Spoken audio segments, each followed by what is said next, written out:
السلام عليكم ورحمة الله وبركاته. ازيكم يا حبايبي، عاملين ايه؟ يا رب كلكم تكونوا بخير وسعادة بإذن الله تعالى.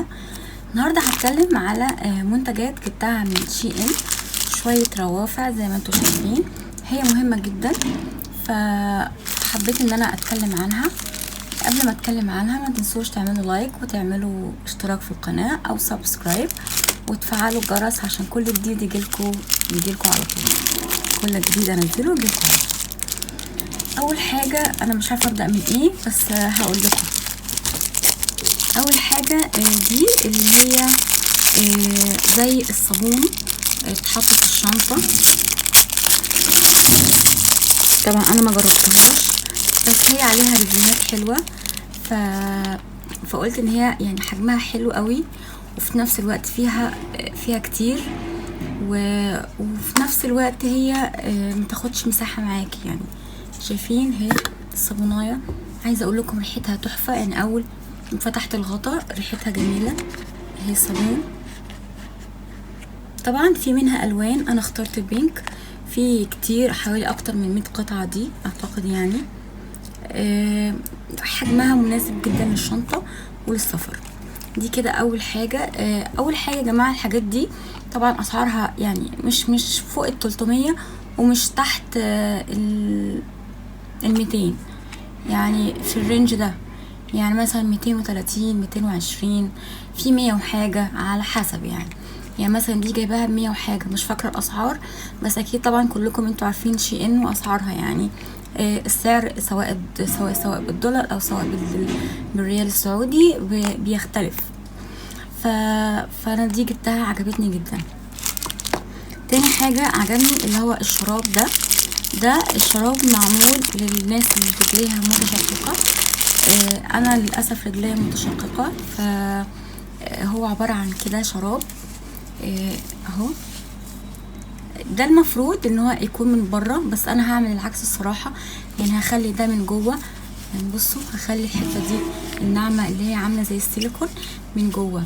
ده حلو جدا للناس اللي هي مثلا خارجه ومش عايزه مثلا رجليها تتعرض للقشف او كده. ده بيتلبس، او ممكن تلبسيه كمان على الكوتشي لما تلبسيه هو وفوقيه الشراب، وتلبسي الكوتشي بتاعك. وممكن كمان تلبسيه على الباليرينا، مش شرط يعني كده، يعني فاهمين. وممكن عادي لو نزلتي مثلا بسليبر او عادي نزلتي باي حاجه، يعني الشارع سواء مؤقت، يعني مشواره في السريعه وجايه، تلبسيه عادي. مش يعني هو شكله كويس شيك في الرجل كمان. يعني مش هيعمل لك منظر وحش، يعني لا خالص. فانا عجبني الصراحه، لان انا رجليا فيها تشققات كتير، فالصراحه عجبني. شايفين بيجوا فردتين مع بعض. دي كده تاني حاجه. تالت حاجة اللي هي بتاعت الشعر، او بتاعت الناس اللي هي مش شرط اللي هي مش لابسة، مش محجبة، لا عادي. الناس اللي هي بتقعد مثلا في البيت عايزة البيبي هير بتاعها ما يعملش تثبته. بنجيب مثلا حاجة ونسرح البيبي هير بالفرشة دي. يعني دي مخصوصة للشعر مش مخصوصة للأسنان، خلي بالكم عشان خاطر محدش يتلخبط. دي للشعر، شايفينها. البيبي هير الصغير اللي طالع بتعمليه كده على الجنب، بتسويه عشان خاطر ما يبقاش هايش. بعدين دول انا جبتهم الصراحه. انا بحب جدا اقلام اللي هي بتاعت الحواجب، ان انا يعني كذا حاجه بتضيع مني، فانا باخد يعني بجيب منها كميه عشان خاطر اي حاجه تضيع مني ما اقعدش ادور عليها. فانا جبت دول الاول، اخترتهم اشكال مختلفه، الوانات مختلفه زي ما انتوا شايفين. بصوا معلش الصوت ده عشان خاطر كل يوم بتاع الانابيب ياخد مش عارفه من فين انابيب ويحطها على العربيه، فكل يوم الصداع اللي احنا فيه ده، فمعلش استحملوا الفيديو يعني. بصوا الواناتها جميله جدا. بيجي باكج هما كده مع بعض، يعني هما ال5 بيجوا باكج مع بعض. وبعدين اخترت اللون كمان دول. انا بحب الالوانات جدا يا جماعه، في اي حاجه تخطر على بالكم بحبها. دي برضو بتيجي باكج مع بعض، بيجي برضو 5. بصوا الجمال، بصوا شايفين يعني، مش عارفه اقول لكم ايه. شايفين الجمال؟ حلوين قوي قوي قوي. انا بحب قوي الحاجات دي جدا. دول طبعا هحطهم هنا انا في الكيسه بتاعتهم تاني، عشان خاطر دول ما يعني ملهمش ورقه زي دي، يعني ملهمش كل واحده في كيسه، فانا هخليهم مع بعض كده عشان خاطر ايه ما يتوسخوش. بعدين جبت، انا عندي قطط زي ما انتوا عارفين طبعا ان هم عيالي. جبت كمان لبس كتير للقطط والكلاب بتاعتي، فهوريها لكم بعد، يعني هعمل لكم فيديو تاني غير ده عشان خاطر الوقت ما يبقاش كبير، وهوريكم اللبس اللي انا جبته كلاب وقطط. نشوف دي المفروض ان هي لمامه اللي على الهدوم. بصوا هي عامله زي اسمه ايه ده اللي بتمط ده، السلايم، زي السلايم. بصوا عامله زي السلايم، حتى تحسها ملزقه. بصوا ملزقه. المفروض ان انا احط صوابع كده ولم، او احط كده ولم، او امسكها كده ولم. اول حاجه هي بتلم، يعني انا هوريكم، اسفه، يعني انا هوريكم مش عارفه هتبان على هدومي ولا لا. انا هوريكم يعني انا طبعا هدومي مليانه شعر. بصوا طبعا انتوا شايفين الشعر، بصوا شايفين الشعر. اول حاجه اهو الشعر زي ما انتوا شايفين. اول حاجه يا جماعه هي ملهاش اي 60 لازمه. ليه بقى؟ اولا هي هتشيل الشعر منك، بعدين مش عارفه هل هي بتتغسل ولا ما بتتغسلش، دي انا ما اعرفش الصراحه، بس هي المفروض ان هي بتعيش معاكي. فانا لو ما اتغسلتش، فهي لو ما اتغسلتش يبقى هي ملهاش لازمه، لو اتغسلت وباظت يبقى برضو ملهاش لازمه، لكن لو اتغسلت وبقت كويسه يبقى هي ممكن تكون مفيده، لان هي اولا ما بتعرفيش تطلعي منها الشعر اللي هي موجود فيها، مستحيل تطلعيه، مستحيل. فعشان كده انا مش حاسه، يعني حاسه ان هي فاكس يعني. جبت كمان دول بتوع الايلاينر، هوريهم لكم. طبعا يا جماعه زي ما انتوا عارفين ان انا ما بعرفش احط ايلاينر لغايه دلوقتي، عشان كده جبت الحاجات دي. متضحكوش عليا، لان انا مشكلتي الوحيده في الميك اب ان انا ما بعرفش احط ايلاينر، ونفسي اتعلم احط ايلاينر امنية حياتي، بس انا مش عارفه الصراحه. بصوا هي بتيجي 2 مع بعض، زي ما انتوا شايفين قد بعض وشكل بعض وكل حاجه، وكل واحده منفصله في الكيسه بتاعتها. دي الفرشه بتاعتها. بصوا انا يعني هجرب، يعني كانها ايه، مفيش حاجه عندي الصراحه اللي هي ايلاينر، فممكن نجرب اي شادو. ممكن نجرب اي شادو جليتر. تعال نجرب مش عارفه هينفع، لا ده جليتر.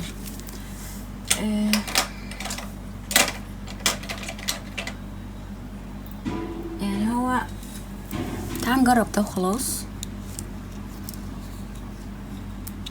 برضو مش هينفع. مش عارفه الصراحه نجرب ايه مع بعض.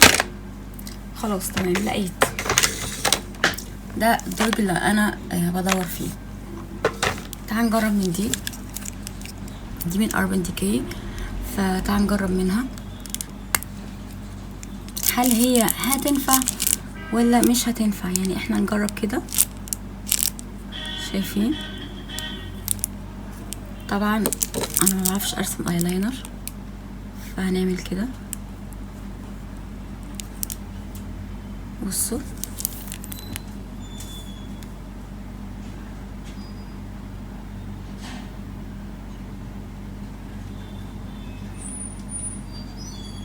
اترسمت، يعني هي الكاميرا مش عارفه مالها، بس هي اترسمت، شايفينها؟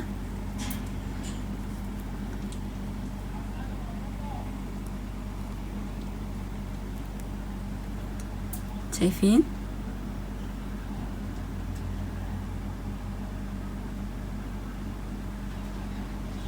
الكاميرا مش راضية تعمل فوكس. المهم ان هي اهي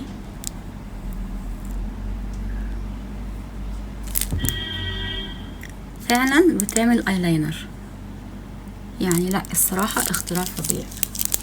شكرا اربين ديكي. دي انا اديها صراحة جميلة جدا جدا. بعدين اخر برش اللي انا كنت بقى يعني مستنياها بفارغ الصبر. ليه بقى؟ اقول لكم ليه. انا في حواجبي شعري من قدام من اول الحته القدام اللي هي عند مدمع العين، بحسها ان هي خفيفه، بس مش خفيفه قوي يعني، بس هي خفيفه. فانا حاساها ان هي محتاجه حاجه، يعني انا بجرب دي اللي هي دي، فبحسها ان هي ايه، ما بتظبطش. فقلت شفت فيها من دي، يعني شفت فيديوهات كتير قوي قوي على الاجانب بصراحه بيعملوها، فقلت ايه ده، الله نفسي اجربها. فحبيت الصراحه ان انا اجربها. هنجرب في العلبه بتاعه البنفيت زي ما انتوا هتشوفوا دلوقتي. هنشوف هل هي بترسم الشعرايه شعرايه ولا لا. تعالوا نجرب كده.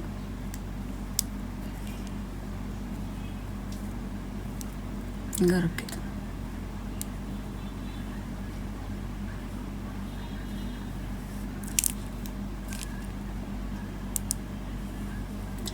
وهل هي للبودر ولا الجل؟ هنجرب مع بعض.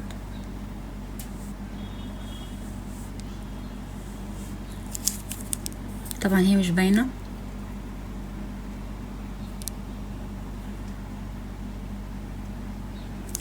هي مش باينه يا جماعه، عايزه اقول لكم، بس هي بصوا البرش بتاعتها ناعمه قوي قوي قوي.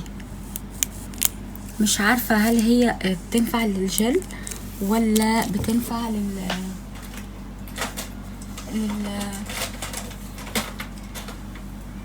تعال نجرب الدرج بتاع الاي برو. هنجرب انستازيا.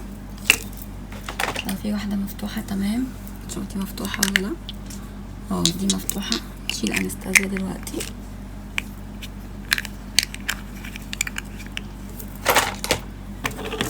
هنجرب الجل، ممكن يكون بتعمل في الجل ما بتعملش في الباودر، ممكن.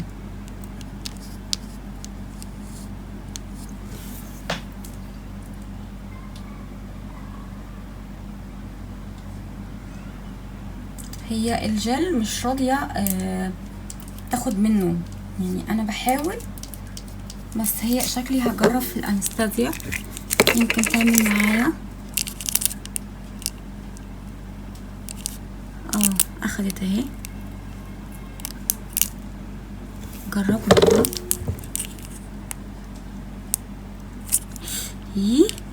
تقيله، ما بتعملش شعرايه ولا احنا بنعمل احنا بنعمل كده. شايفين بنعمل ايه؟ بنعمل كده.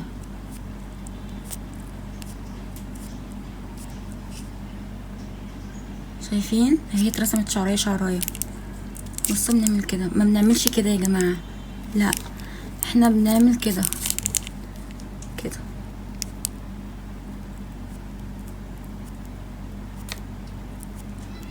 خلي بالكم، عايزه اول حاجه عايزه ايديكم تبقى خفيفه. بصوا تبقى كده، ايديكم تبقى خفيفه على البرش. تمام.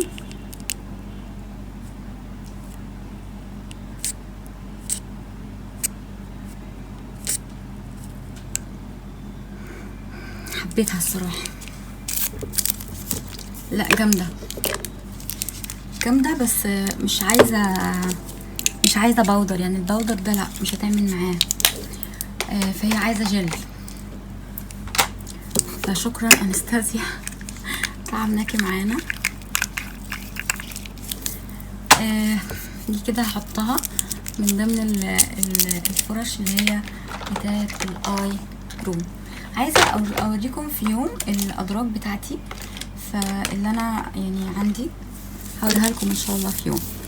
بعدين هنيجي في ده يا جماعه عباره عن ايلاينر، بترسمي بيه الايلاينر اللي هو بتعمل زي ايه، زي يعني الطبعه، فاهمين يعني ايه؟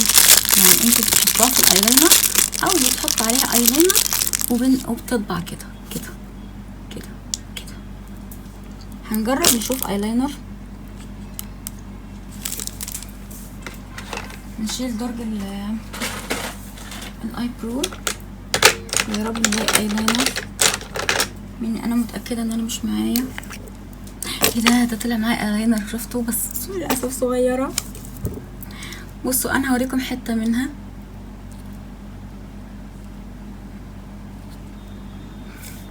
تبان كده يعني الطباعه. طبعا احنا بناخد بالقلم من هنا وبنحطه من هنا، فبنعمل منه يعني ايه. تعال ناخد بواحده ونعمل بيها.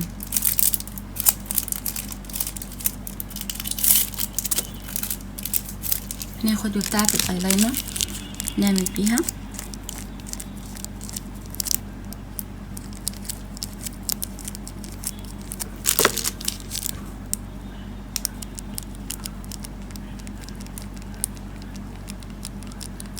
احنا مش هنعمل كلها طبعا عشان وقت الفيديو.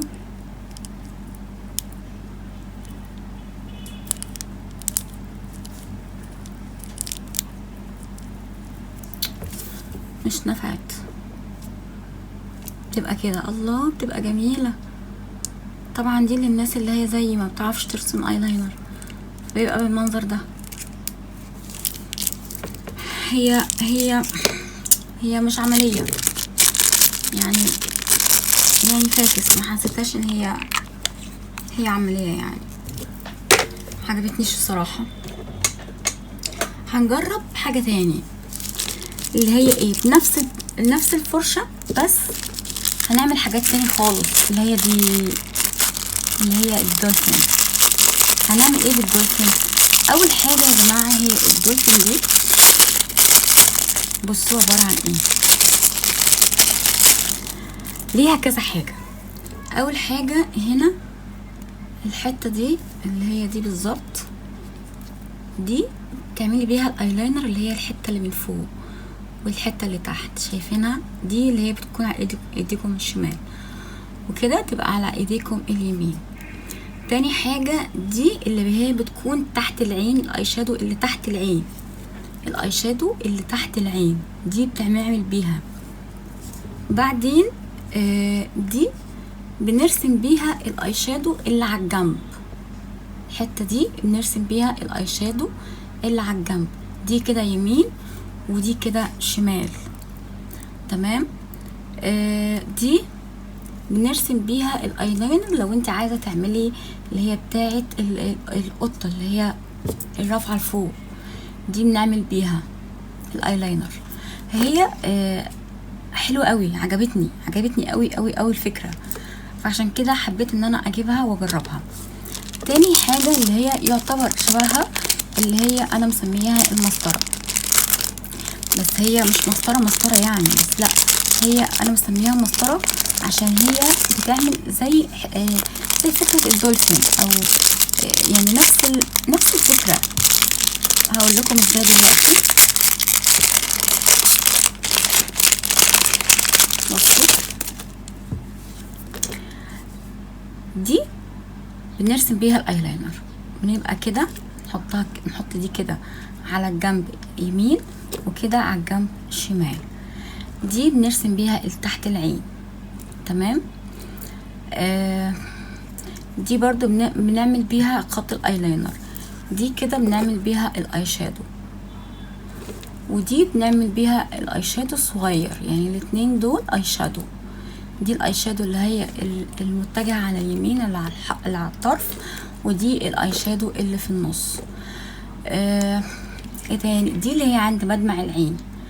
فكل حاجة ليها حاجة، يعني دي كده عند مدمع العين تخليها بالمنظر ده وتعمليها. فالصراحة جميلة جدا، فعجبتني الصراحة الفكرة بتاعتها. اخر حاجة عشان انا يعني طولت عليكم قوي في الفيديو ده، بس انا حبيت اول الحاجات دي فحبيت ان انا اوريها لكم. يعني هي مفيدة لكل بنت ان هي اللي زي ما بتعرفش. اخر حاجة اللي هو الاي برو او قلم الحواجب. احنا بنعمل كده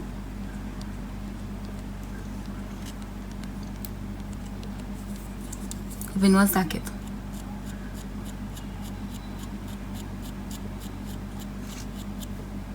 شايفين؟